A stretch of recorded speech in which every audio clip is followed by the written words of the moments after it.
Do you feel like you never get what you want when it comes to your dating life? Worried that you might be doomed when it comes to relationships? Maybe you've been unlucky in love until now. This can also be a sign that you have patterns that you need to break.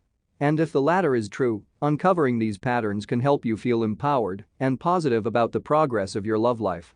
We have prepared a nice article on this situation for you under the heading, Why You Have Unhealthy Relationships. Good reading.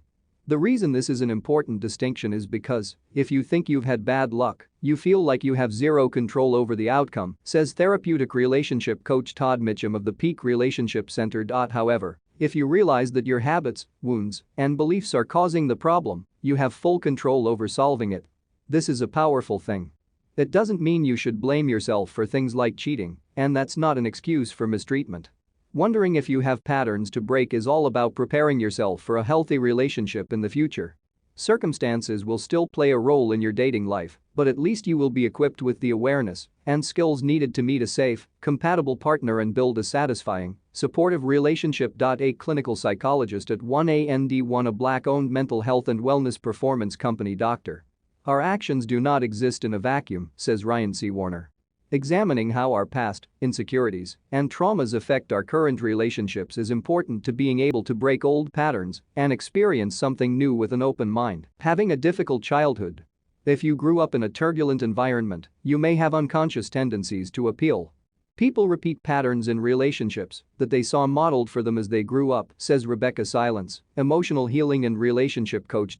What we see in the relationships of our parents and the relationships of primary caregivers becomes a glass ceiling of limited probability for each of us until we realize that we are repeating what we see and reliving the same patterns meaninglessly.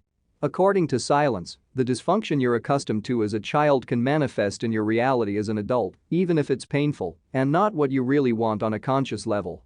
From neglect and abandonment to disrespect, you can perpetuate these patterns by doing to others what was done to you, or by subconsciously finding yourself attractive to people who reflect the way you were treated at home, focusing on someone else's needs rather than your own.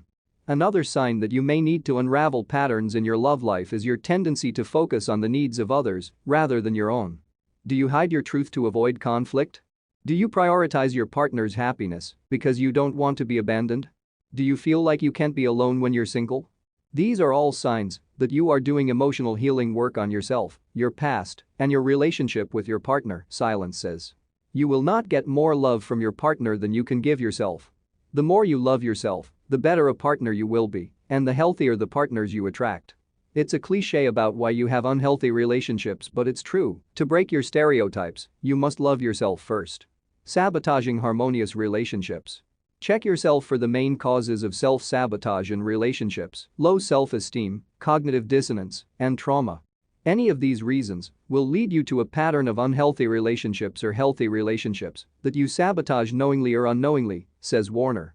Wondering what cognitive dissonance means? According to the Verywell Mind website, the term describes mental discomfort caused by having two conflicting beliefs, values, or attitudes and causes you to sabotage relationships with great potential. If you have an amazing relationship, but every other relationship has ended badly, or if many of your friends or family relationships have ended badly, deep down you may not believe relationships can last, Warner says. This causes you to end things or constantly feel insecure. Cognitive dissonance becomes so irritating that you do things to turn things upside down, and you fall back on what was familiar, the idea that love is pain, or that it never worked for you. So if this tendency to self-sabotage resonates with you, you may have to dig deeper into a pattern that is preventing you from experiencing the love you seek and deserve. What to do after revealing relationship patterns? Whatever the reason, dysfunctional dating practices have a source, a catalyst, in the past. The key is to find where it's coming from, reconcile the problem, and change the habit, says Mitchum, who recommends finding a safe place to gain that awareness. That's easier said than done, especially if it's a pattern you've held up your entire life. Seek the support of a therapist to guide you and commit yourself to changing your habits. For example, Mitchum says that if you only have the courage to meet romantic expectations while drinking and out with friends, and you discover that it's negatively affecting your dating life, you can change things up by going on daily adventures without alcohol. Learning useless patterns is not something you do once and forget. It is a constant effort that requires patience and self-compassion. As you dig deeper, remember that your relationships can be progressive teachers. Relationships teach us how much we have improved and where we need to improve more. When we use our relationships as opportunities to learn, heal, and grow, we become larger versions of ourselves, says Silence. We have come to the end of our Why You Have Unhealthy Relationships article. You can express your thoughts by commenting. You can follow us on our social media accounts. Stay with love. Thank you for watching. Don't forget to comment and subscribe.